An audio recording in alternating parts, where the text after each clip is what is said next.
Hello everybody, Brooke here, and I have another really fun video to share with you. I love sharing new tutorials and new art videos because I think we can get so much inspiration from each other that the more we share, the more art that goes around and the more that we are just playing, exploring, and having fun. So I'm in a notebook here that's just plain white paper. It's 12 by 12 size, so it's a little bit bigger than I often work in. And I kind of like that because it's testing me on composition, it's testing me on scale. And when you go bigger, you have to up your scale size of what you're working on a little bit. Otherwise, all those small marks will just end up looking way too busy and not integrated in very well. So I have a dream one day of painting maybe on a larger canvas. And so if we can kind of go up in size slowly, sometimes that helps us out a little bit. So in this journal, I kind of set the intention for myself that it was pretty much going to be paints only, some collage, but not a lot of bulk added. Like, how can we take just some of these basic tools that we always use, our basic paints and paintbrush, and how can we make it more interesting and more enriched than before? So often you work in handmade journals where I already have like a really fun base started. So this is just a different exercise for me. I never work one way all of the time. I like to switch things up, have a bit of variety, and it keeps things really nice and fresh in my own practice. So I started out with some bolder marks in the background, wanting to just get something down on the page to relieve that fear of the blank page. And I'm just going to be working on the right side in this journal, at least for this spread. And so I'm just focusing in on that. So I'm working on building up layers. It's often so difficult to cover the work that you've previously done.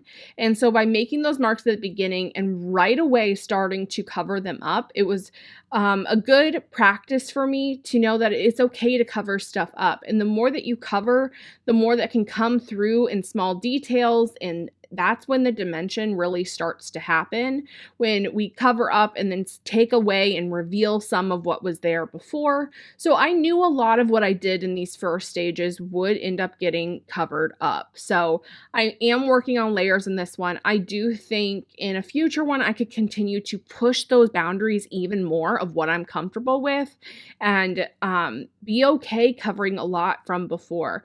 I love the complexity of the layers and the dimension, but it definitely takes a willingness to cover things up.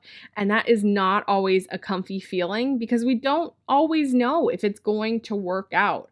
And the reality is a lot of times we're happy with where it is before we start covering, but you may like it even more, and it may be even more interesting if you take that little bit of risk. So I continued on with some different paints and just kind of mixing them quite a bit on the page itself as I go, letting some of the wet color from before mix with the current color that I put down, not being too picky about any of that, and did a few pencil scribble marks. I also took my wooden skewer and kind of did some marks in the paint itself, revealing the layer that was there before. And now I'm coming in with just some simple collage. I like this graph paper and with the blue, I think it adds just a little bit of interest. And since it is primarily white, which is the color of the background page as well, it does bring in a little bit of negative space, even though there is a pattern on that. So by doing some of these collage pieces in strategic places, I'm bringing back some calm to a more messy painted area, which I really like.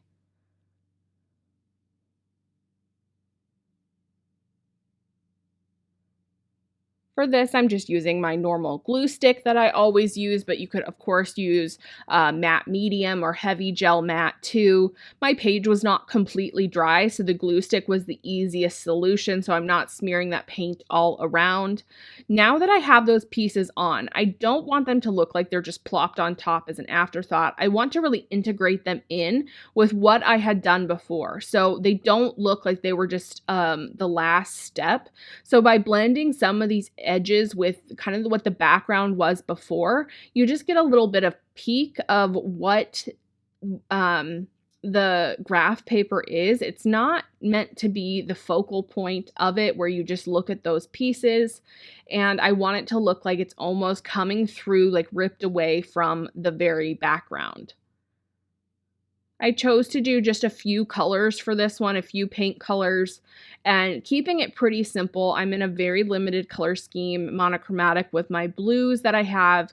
And of course, you can always add white and gray and black to this.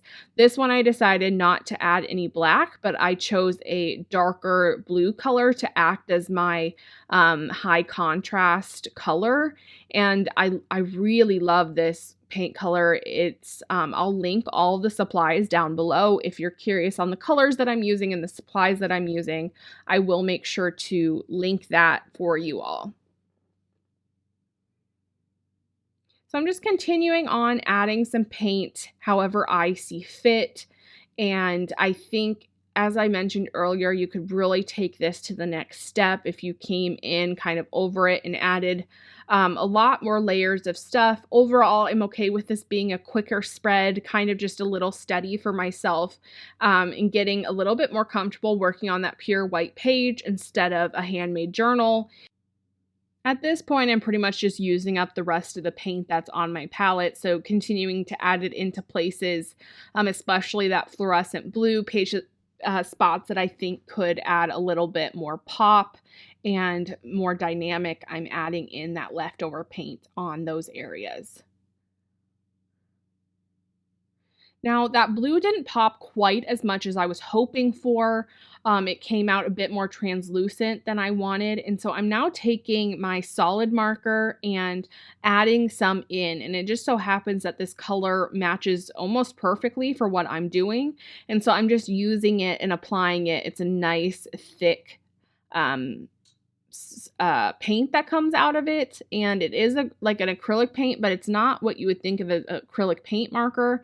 Those have liquid on the inside, and this one's actually just a solid paint on the inside. Once this is dry, it's permanent, which is really nice. You can use it to create those larger marks that are happening, and I like the kind of scratchy look that the marker gave it. Now I'm coming back in with a little bit more of my white gesso and making sure that some of those edges are a little bit more blended out, adding some of that pure white back in. Of course, it is mixing with what was there before, but I'm okay with how that is looking.